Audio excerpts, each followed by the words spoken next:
Hi, Mike Z here, and I'm having a very special conversation today with my dear friend and candidate for Manhattan District Attorney. And esteemed former High NY speaker, two-time High NY speaker, Janos Marton. Janos, I'm so happy to see you and to catch up with you and to chat. Before we get into that, I'm hoping you can do a quick intro of yourself that will be much better than what I can do. Well, absolutely. And Mike, it's great to be here. We've worked together a long time on some of these issues around marijuana policy, and I'm really excited to see everything that you've got going on. So a little bit about my background. I'm a born and raised New Yorker. I worked as an organizer and activist as a young person before becoming an attorney. I practiced civil rights law. I've always been focused on two issues in my career: criminal justice reform and public corruption. I've worked for the city of New York investigating police officers for misconduct. I've worked for the state investigating corruption, including Governor Cuomo and Republicans and Democrats in the legislature. And I ran a campaign to close Rikers Island, which I'm repping right now, working to shutter New York's notorious jail complex, and have worked around the country subsequent to that on a variety of different criminal justice issues, from passing legislation like bail reform to closing other jails and prisons. And now I'm running for Manhattan DA with basically a campaign philosophy that we no longer should rely on jails and prisons to solve our problems, and that instead we should invest in people and invest in programs that can help people get their lives back on track. Radical stuff. I can't, that's mind blowing to me, but, and so thank you for that intro. I want to ask you, before we get into kind of the meat and potatoes of your campaign, I'm curious, what's it like running for office? And disclaimer, I'm not going to run unless, enough people on the High NY email list reply back and say, do it, Mike, we'll vote for you. No plans of running. Yeah, well, I think it depends on where you live and what kind of district you're running for. Here in New York, elections tend to be very competitive and expensive and time consuming. I've been at this for now almost a year, and our election is almost a year away. So it's been in total almost a 2-year campaign that we're looking at here. And that's because you got to talk to a lot of voters. Manhattan, where I'm running to represent, is 1.6 million people, very informed voters. They tend to want to hear real solutions from their candidates. So it's a lot of, the fun stuff and the hard stuff are kind of the same. It's a lot of talking to people. It's a lot of time on the phone. It's a lot of time now in Zoom. Traditionally campaigning in New York, you're bouncing from event to event, taking the subway in between them and sort of seeing different neighborhoods. Unfortunately, that part of campaigning is kind of shut down at the moment. So it's a lot of Zoom presentations, a lot of Zoom meetings, probably like everybody else working out there. For us as a campaign, we think about it a couple ways. We're always trying to organize. So we're always trying to bring new people into the campaign. We're always trying to put out bold policies. So we've got policies that we spent months working on, and then sometimes we have policies that we have to put out in response to what's happening in the world, like the protests around George Floyd and police violence that was happening during that. And we're always just trying to build our coalition of like-minded people who want to transform the system. We're not the only ones who feel this way, so we're trying to bring everybody who wants to transform the justice system together under this banner. Awesome, fantastic. And I guess tell me, or tell the folks that are going to watch this, why Janos for District Attorney of Manhattan?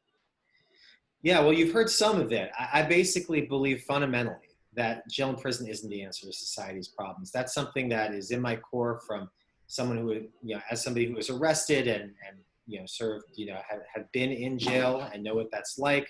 I've had family members, loved ones who have been incarcerated, gone through the system. I have worked with so many people who have really had their lives turned upside down by jail and prison. I just know that there's a better way out there. And there's especially a better way in New York. We are the richest city in the country. We have a $90 billion city budget, $160 billion state budget. We've got all these hospitals and universities and nonprofits. It seems like if any city was capable of saying, well, instead of criminalizing drugs, we're going to treat them as something that's legal or a public health issue. If somebody has mental health problems, we need to get them the support they need in the community. If somebody is engaged in illegal economic activity, maybe we can get them into the legal economy. We have the capacity to imagine things differently here in New York. And I'm the only candidate running who really has that vision and it has a plan for how to get it done, as well as a track record of getting things done. When we launched the campaign to close Rikers Island, people were very skeptical. Rikers Island had been around for 80 years and was sort of considered part of the New York City firmament. Even though it was a moral stand in our city, people said, well, we've always had Rikers, we always will. And we organized people most directly impacted by Rikers Island. And in 2 years, we got the entire political establishment to agree to close it. So that's the kind of big kind of transformative change that I want to bring to the Manhattan DA's office. Not reform a couple laws around the edges or reform some internal procedures.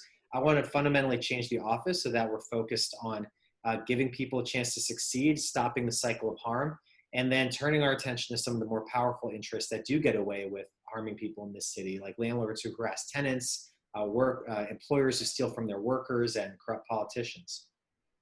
Fantastic. I love that. And can you talk a little more about where cannabis and drug policy fits into your platform and your plans? Yeah, definitely. Well, the first activist group I ever joined was Students for Sensible Drug Policy when I was a teenager. And I knew from that age, and that was a time before I actually ever used any drug, that the war on drugs was just completely hypocritical, and it was based on falsehoods and it was destroying communities. I mean, that was all obvious to me as a teenager, and to many others as well. I imagine kind of people watching this similarly picked up on that. And so I've always believed that we can have a very different drug policy in this country, and there's bills we can pass, there's people we can vote for, there's referenda we can support. But as Manhattan DA specifically, there's a lot that I can do to end the war on drugs here in New York, and specifically within the jurisdiction of Manhattan. So a couple things. One, I've said that I will not criminally prosecute drug possession of any drug. So that means if that's the only basis of arresting somebody, there's no intent to sell, there is no crime committed other than the possession, we're just not going to criminally prosecute that case. And that's not just marijuana, that's any substance.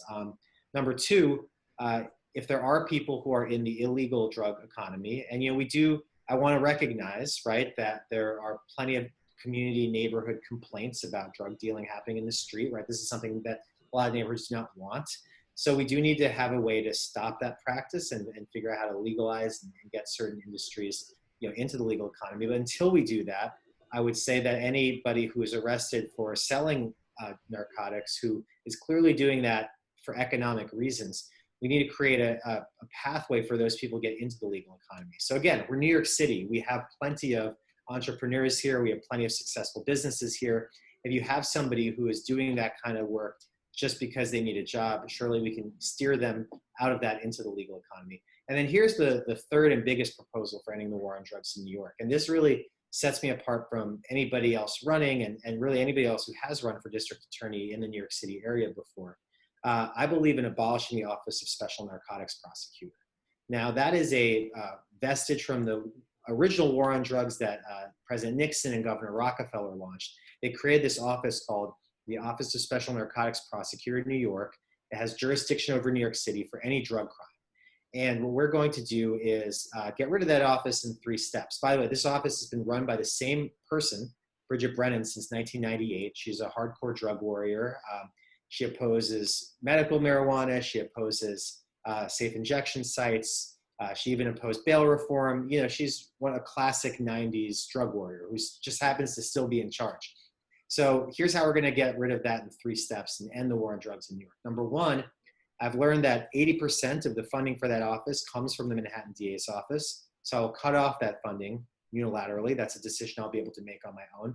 Number two, the current narcotics prosecutor serves at the pleasure of the 5 district attorneys of New York City. There's 1 in each borough. So I will try to get 2 more of the district attorneys, maybe Brooklyn and Queens, to vote with me to remove her.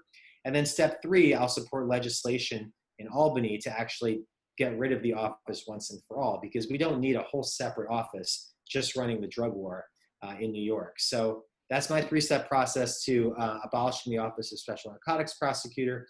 And again, for anybody who cares about the war on drugs, this is why it's happening in New York. You could have the mayor and the governor and the DAs all saying the right thing, but at the end of the day, this is an office that to this day continues to prosecute people for all different kinds of substances pretty mercilessly. It's really a terrible use of our taxpayer resources. And we actually have the power to do something about Awesome. So, Janos, I want to ask you a question about a topic that's, front and center to New Yorkers and for the whole nation, frankly, which is policing. that. Mm. And I'm curious, obviously you're at the forefront of these issues. You're much more informed than I am. And I'm curious what your thoughts are on, just the current state of affairs, the calls to defund the police and how that didn't really happen here in New York recently, and how I'm going to say in the judgment of kind of a lot of the activists that I speak with, you know, our elected officials failed to take meaningful action there, and so I'm curious to hear your perspective on that, and then I'll ask you a follow-up question after. Yeah. Sure. Well, I think police accountability is something that's been missing from the city for decades, starting with Mayor Giuliani and Mayor Bloomberg. Politicians have been very unwilling to hold the police accountable, both for individual acts of misconduct and then for more systemic acts of misconduct. And what I talk about a lot in my campaign for DA is that, we have a mindset the last few years that if we're going to hold police accountable, it's going after those few bad apples. That one particular officer who used too much force, or the one particular officer who behaved obscenely. But the reality is that we have very deep systemic problems of accountability in the police department. You have lots of officers who have been caught lying on the stand about the nature of the arrests they've made. You have widespread domestic violence in families of law enforcement officers where the victims don't feel comfortable going to the police to report it. And you have what we just saw with the protests. The acts of violence by the police against protesters were not really a few bad apples. They were clearly coming as a directive, at least saying, we're going to look the other way if you all do this. Just the other day, there was video released of a police officer violently beating up a homeless person, caught on video.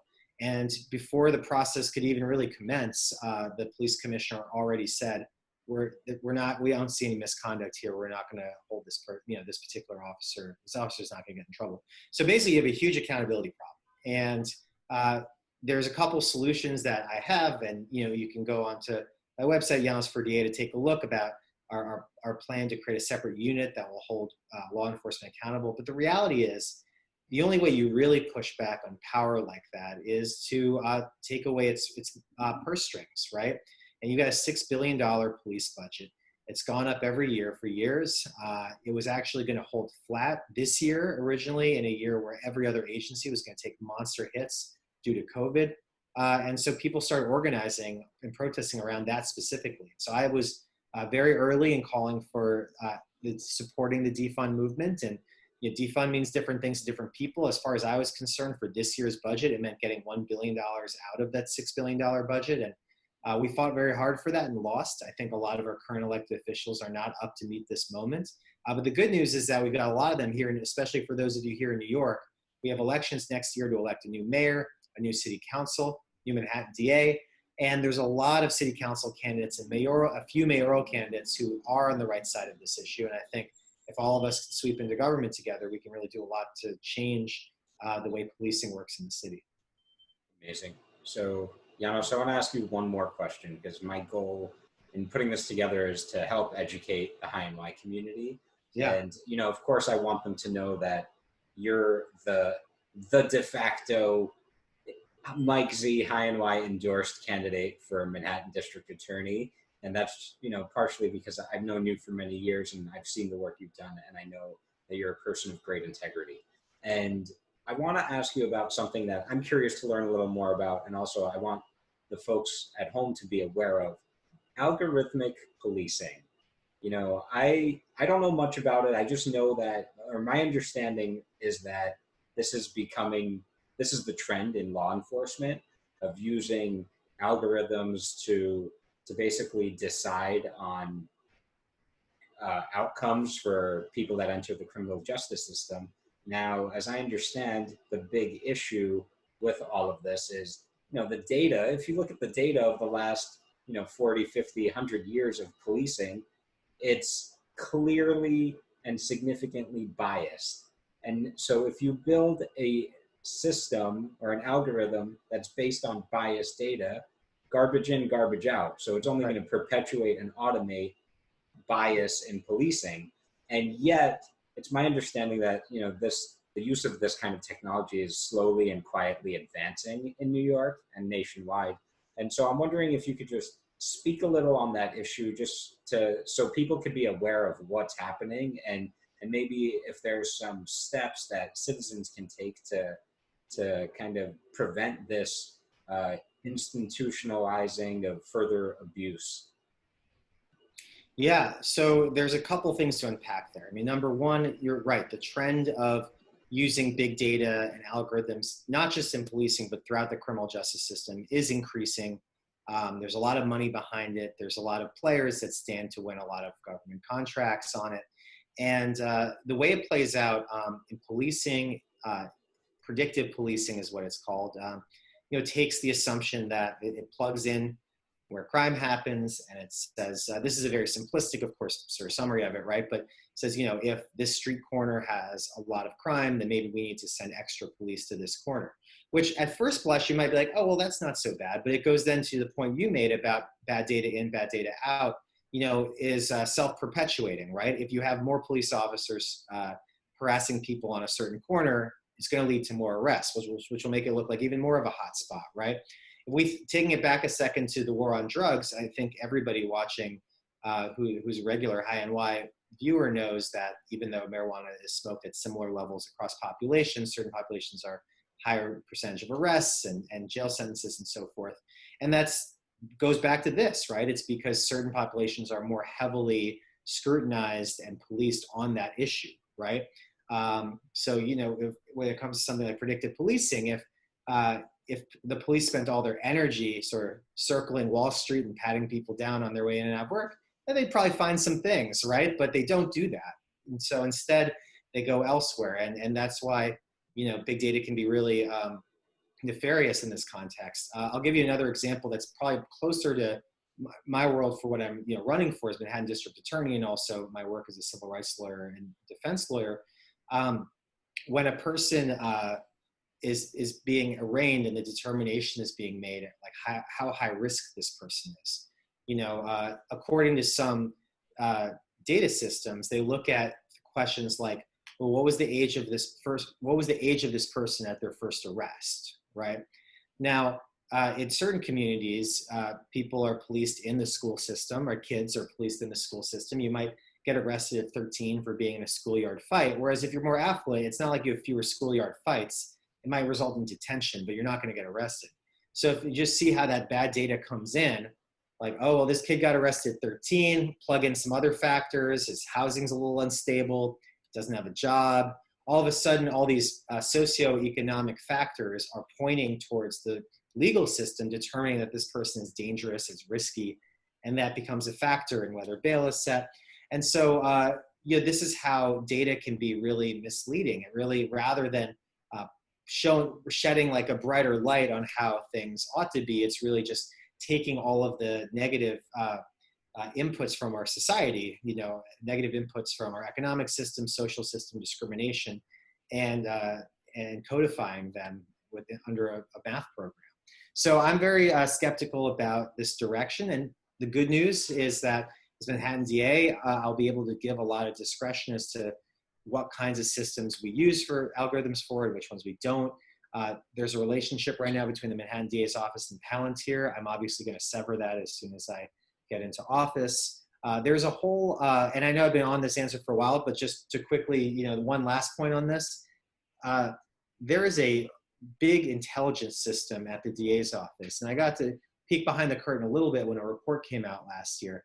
And what's really tragic about this intelligence system is that it's so good at taking usually a young person of color and providing all kinds of information about them, like when they were arrested, who they socialized with, what charges they beat, which ones they were convicted of. It really has an intensive intelligence profile on, quote, potential criminals, but has no intelligence whatsoever on all these other factors in their lives, their socioeconomic background, what their family situation is, what the situation is in the housing building that they live in. And it just goes to show what we prioritize as a society. all this energy and investment into figuring out, who could be a potential criminal, and not enough energy into figuring out like, well, what can we actually do to get this person's life turned around? And so I think that's something that I would like to change. I can't do it by myself, but as Manhattan DA, working with City Council and working with the mayor, I think we have a very different approach to how we invest in people and how we treat situations. Great. And Janos, before I let you go, what do you have any closing statement or anything else that we didn't cover that you'd like to share with the people? Sure. Well, I appreciate people watching. I just want to say that if you care about the war on drugs, if you care about our criminal justice system, there's no office more important than your local district attorney's office. The amount of discretion district attorneys have in the day-to-day of who gets locked up, who gets sent to prison, who gets a second chance. These are all decisions being made by your local district attorney's office. If you live in New York, the Manhattan DA's office is the leading jailer in New York State. It's historically been the office other offices look to for guidance, look to for resources. So the amount of difference we can make in reversing the 50-year drug war and all of mass incarceration by electing somebody like me to the Manhattan DA's office to really start going in the other direction, it can make a huge difference in Manhattan and New York, but I think it'll have ripple effects across the country. And if that's something that excites you, then I hope you can support our work. Absolutely. I love that you said that, because I was thinking the same exact thing, that, obviously as a New Yorker, I'm biased that New York is the capital of the world, but there is some truth to that, that if the Manhattan DA, once you hold that office, were you to do some of these radical things, it creates a precedent, sets a signal to DAs all over the country that, oh, hey, this is possible. And so for anyone who's on board with the mission, please check out janosforda.com. That's JANOSFORDA.com. Go over there and get involved, support this man, because this is ultimately going to do a lot of good for the cannabis community and beyond. And that's just my opinion, my 2 cents. I don't know much about much, but that's just my hunch here. So anyway, Janos, thank you so much for taking the time to chat with me today. And I wish you nothing but luck and success. Appreciate it. Happy to do this anytime.